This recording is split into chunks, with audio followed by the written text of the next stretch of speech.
The sheriff locked himself in the deepest cell, and the next second he threw the keys out. When his colleague came in, he found him staring out the window and told the sheriff not to do anything stupid. But the sheriff still said the words he shouldn't have. Whoever utters these words wouldn't make it out alive. In the world of tomorrow, humans dwell 1,500 meters beneath the surface, governed by a unique decree. Anyone uttering "go outside" will find themselves exiled to the topside for sanitation duties.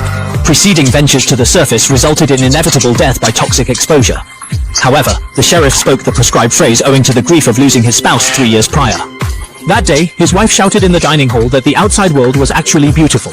The ruins shown on the screens were tampered with by the leaders to keep people here with no thought of leaving. When nobody reacted, she shouted the forbidden words. "I want to go out." So, as her husband, the sheriff personally sent her to the surface well. The people in the bunker watched the live broadcast of Ellie's departure. After leaving the bunker, Ellie wiped the bunker's cameras with wool, excitedly thinking that the outside world was livable. But after taking a few steps, she collapsed and couldn't move again, and the people's hope was shattered once more. Only the sheriff knew what his wife told him before leaving. If the outside world were habitable, she would turn back to wipe the camera. So her death had another cause. To find out the truth, the sheriff said he wanted to go out. The mayor dressed him in protective gear and sent him out. He climbed the long stairs to the surface. When the bunker door opened, he was deeply shocked. The surface world was just as his wife described, full of birds and flowers, even with birds flying in the sky. He urgently wanted the people in the bunker to know the truth too. So he ran back to the bunker camera with all his might and wiped the dust off it with wool. However, the big screen in the bunker showed the exact opposite. People saw him entering the ruins, feeling dizzy as he approached his wife's body.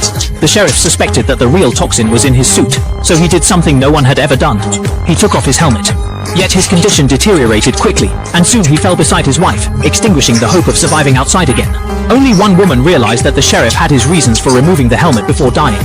The evening prior, he had guided the sheriff to a forsaken cavern where they stumbled upon ominous illustrations and script adorning the walls. It all appeared eerily familiar to him. Subsequently, he escorted the sheriff through an aperture to a stand where they discovered a colossal excavation machine, its presence made visible by the illuminating lights. He surmised that the apparatus had encountered a defect during its subterranean operations, which explained its earlier entombment in concrete.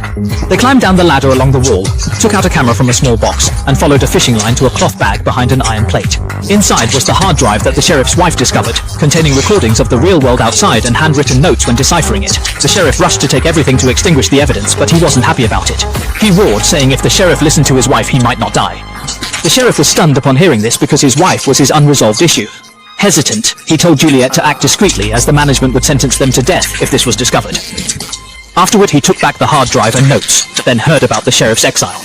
He immediately returned to the platform, realizing he had hidden the passage under the lower level from the sheriff, and came to investigate further. It turned out it was already flooded.